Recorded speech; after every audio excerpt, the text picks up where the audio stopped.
Alright, so here on the bench is a Data East Laser War MPU. So this is the version 1.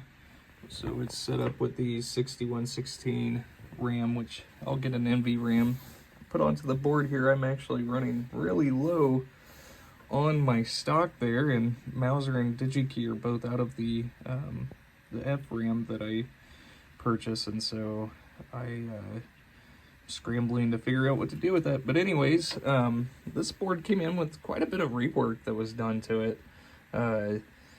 All of the PIAs, as you can see, were pulled at some point and then socketed, and looks like a few other issues had arisen at some point, and they were trying to figure out what had happened there.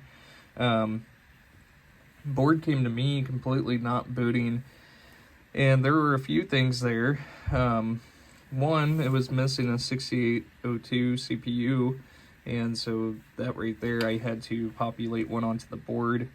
But also, I had found that here at, is it E5, the 74LS245 was completely shot. Not only that, 1, 2, 3 of the PIAs that were put onto the board were also shot. I've got a Inquisitor 6821 tester here that I'm able to put those inside of and test them. And also Leon's test ROM helps with identifying bad PIAs as well. But yeah, 3 in total there of the 6821, so those have all been swapped out.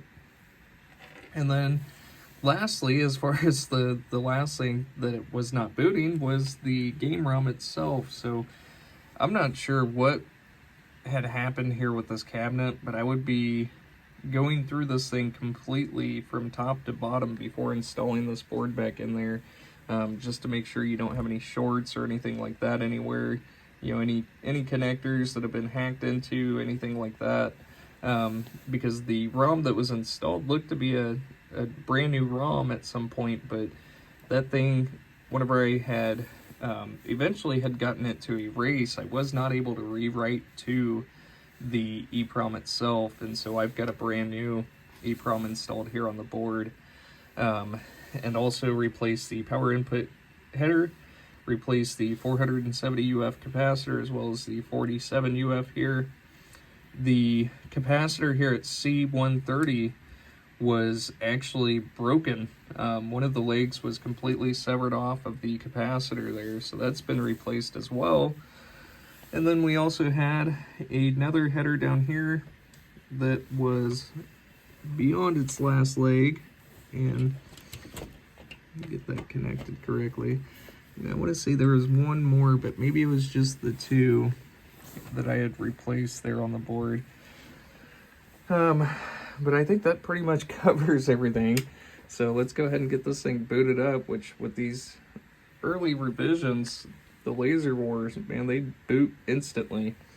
And so here's the lamp matrix, and that's not actually ghosting, that's just a an effect of the LED blocks here. And may actually help a little bit, or even make it worse with my lights off. But anyways, and none of the coils are locked on, which are indicated by these LEDs here.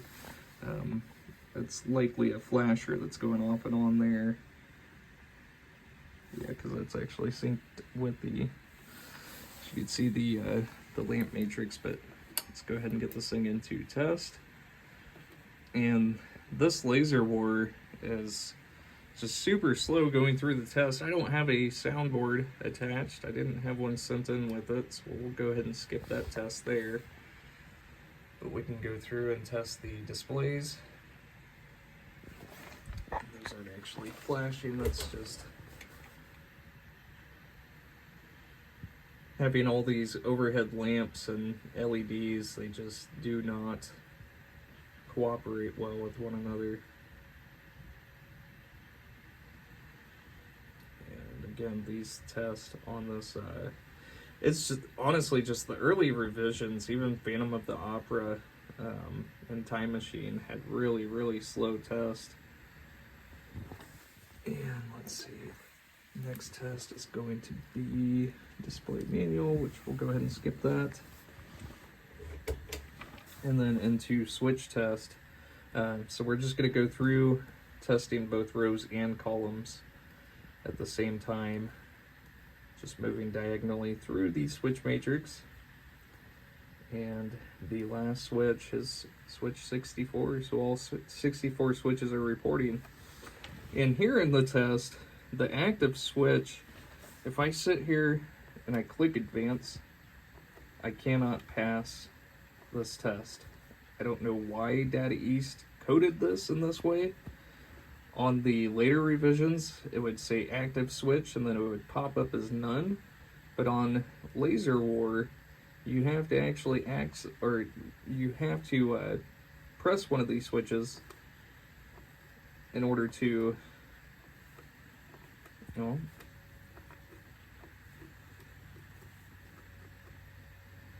sorry, there we go. So you have to press one of the switches in order to advance past that test.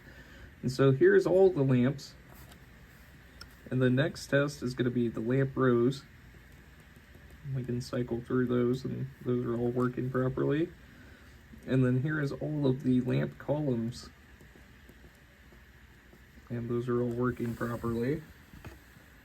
And I forget the single lamps. And again, the ghosting is just an effect of the LED block. It's not actually ghosting in the circuit itself. And those are all correct. And coil test, I think I missed that very first one there. So we're testing both A side and B side here. Or I'm sorry, both L side and R side of the coils. And I forgot I have a button I can click on here for it to